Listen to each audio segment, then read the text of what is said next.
मुगलों के सारे कैंप उड़ाए। आबू में रहने वाले देवल प्रतिहार राजपूतों को उन्होंने राणा की उपाधि दी, क्योंकि वो महाराणा प्रताप के सहायक थे तथा मुगलों के खिलाफ लड़ रहे थे। वहां से राणा प्रताप तथा चंद्रसेन दोनों नागणा पहुंचे तथा राठौड़ों की कुलदेवी नागणची माता की दोग लगाई। यहां से दोनों हर राज के पहुंचे, वहां पर शोक प्रकट किया। उसके बाद चंद्रसेन पुनः मारवाड़ की तरफ आ गए। प्रताप ने सिंध की तरफ आक्रमण किया। वहां मुगलों के जो भी कैंप हुआ करते थे, उन मुगलों के कैंप से दंड वसूल किया, वहां से पैसे वसूल किए और उसके बाद पुनः मेवाड़ की तरफ आ गए थे।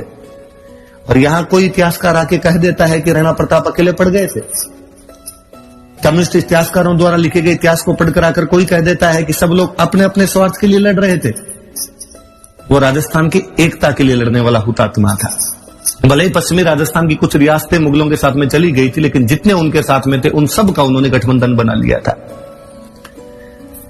राणा प्रताप के बारे में मुझे एक बात और बड़ी जोरदार लगती है, ऐसा आपने कभी पहले नहीं देखा होगा। भील जनजाति है।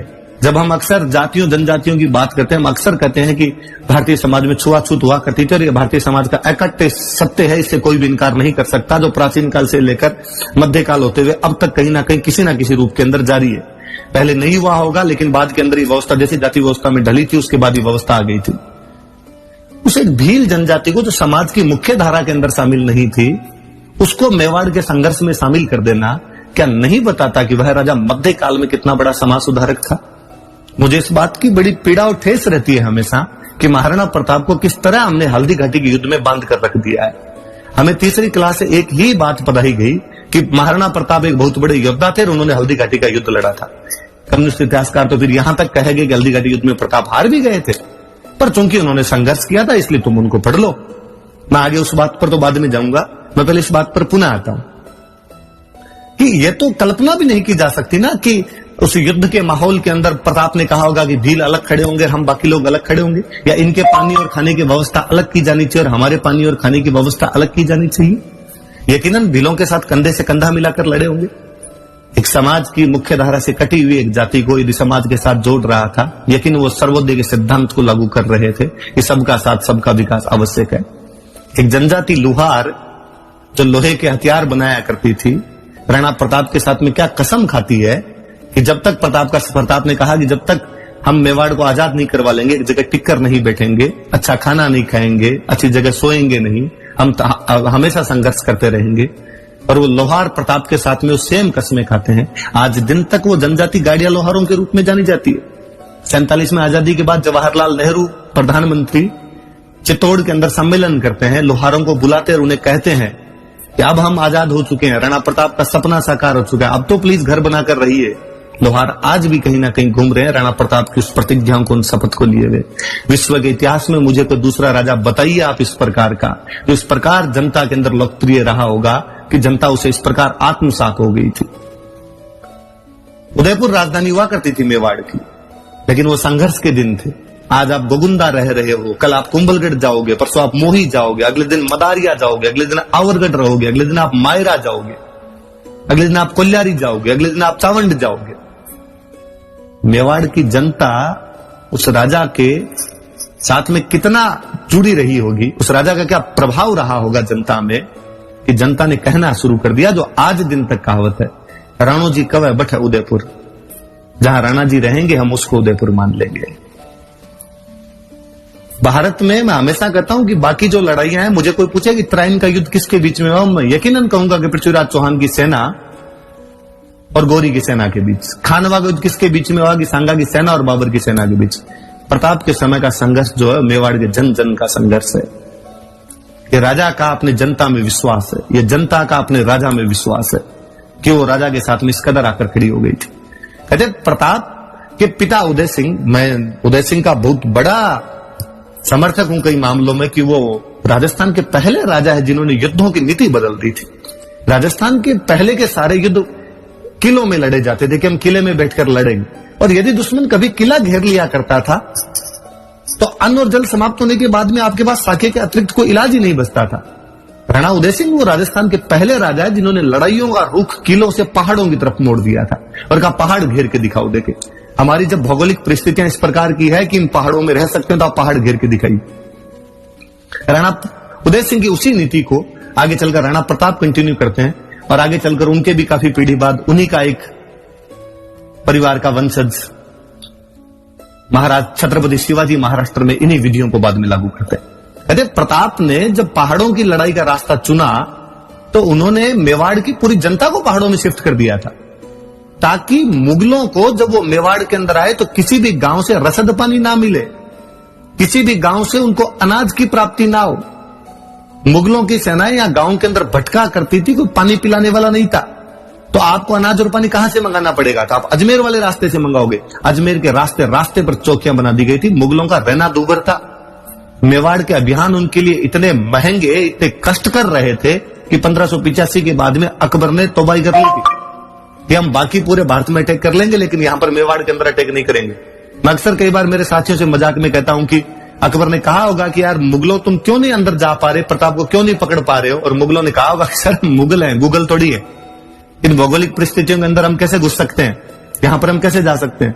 कहते प्रताप ने तब एक ऐलान करवाया था कि कोई भी मेवाड़ का व्यक्ति मुगलों को किसी भी प्रकार की सहायता नहीं देगा। तो एक मुगलों के कमांडर ने उंटाला के किले के पास में एक किसान को कहा कि तुम हमारे लिए सब्जियां उगा दो यार कुछ। उस किसान ने कहा कि प्रताप की आज्ञा है कि कोई भी सब्जी नहीं उगा सकता, कोई भी मुगलों को किसी प्रकार की सहायता नहीं देगा, पर यदि मैंने दिया तो मुझे दंड भोगना पड़ेगा। उस मुगल सूबेदार ने हंस के कहा कि यार हमारे एकदम पास में बैठा है, क्या कर सकता है राणा प्रताप तेरा? और उस व्यक्ति ने मुगलों के लिए सब्जियां उगानी शुरू कर दी।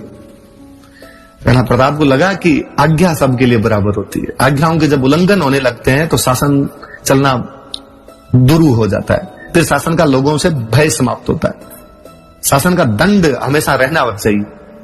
राणा प्रताप एक दिन अचानक रात को हमला करते हैं, उस मुगल टुकड़ी जो वहां पे थी उसके लोगों को और उस किसान को दोनों को मार देते।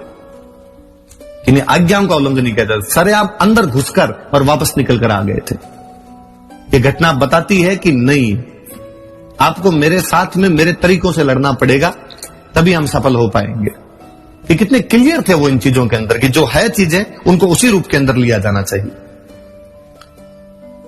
अक्सर धर्मनिरपेक्षता का चोला भारत के लोग एक तरफ ही पहना देते हैं, दूसरी तरफ बातें नहीं की जाती है। प्रताप कितने धर्मनिरपेक्ष रहे होंगे कि हाकिम खान सूर नाम का एक अफगान उनके हरावल का नेतृत्व कर रहा था।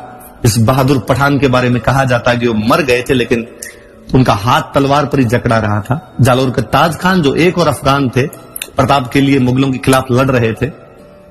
यही क्यों, भामाशाह और ताराचंद दोनों भाई जैन थे। नासिरुद्दीन नाम का चित्रकार उनके दरबार में एक मुसलमान हुआ करता था। यकीनन वो अकबर की सांप्रदायिक सोच, जो उसकी हिंदू विरोधी नीतियां थी, उसके खिलाफ थे।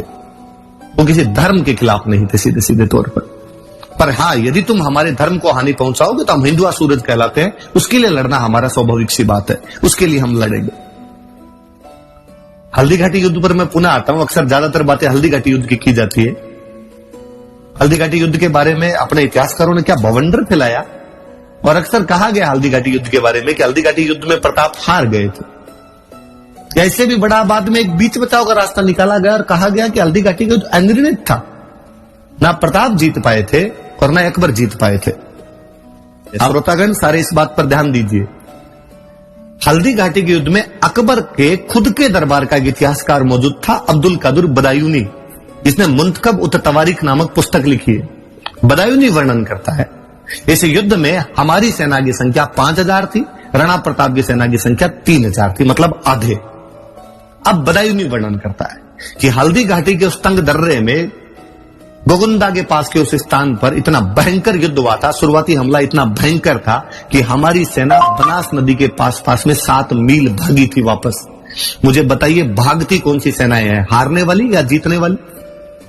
बदायूनी बताता है कि जब हमारी सेना भाग रही थी, मैंने आसफ खान से पूछा कि आसफ खान, तीर कहां चलाए जाएं?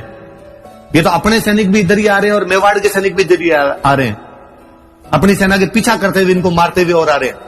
बदायूनी थोड़ा कट्टर मुसलमान टाइप का व्यक्ति था। कहते हैं जब युद्ध में आया था तो लोगों ने कहा था कि बदायूनी कलम वलम चलाने वाले व्यक्ति हो, वहां जाकर क्या करोगे, वहां पर तलवारें चलेगी। तो बदायूनी ने कहा था कि जब हिंदुओं का खून बहेगा तब मैं अपनी दाढ़ी के लगाऊंगा। तो आसफ खान ने बदायूनी को कहा कि बदायूनी आंखें बंद करके तीर चला, तुम तो दोनों तरफ से हिंदू मरेंगे, क्योंकि सामने भी मानसिंह की टुकड़ी खड़ी है, उसकी तरफ से भी जो लोग लड़ रहे हैं वो हिंदू है, और उधर से यदि मेवाड़ वाले भी आ रहे हैं पीछा करते हुए इनका, तो वो भी हिंदू है। बदायूनी साफ साफ लिखता है कि हमारी सेना भाग रही थी, 8 मील भागी है बनास नदी के पास में, तथा मेवाड़ के सैनिकों ने उनका पीछा किया। उसके बाद बदायूनी लिखता है कि जब युद्ध समाप्त होने के बाद में हम जब गोगुंदा पहुंचे थे तो गोगुंदा में हमें इतना डर था राणा प्रताप का कि रात को हमला करेंगे, इसलिए हमने चारों तरफ दीवार चुनवाई थी। मुझे बताया जाए कि डर में कौन रहता पक्ष है, जीता हुआ पक्ष या हारा हुआ पक्ष? जीते हुए पक्ष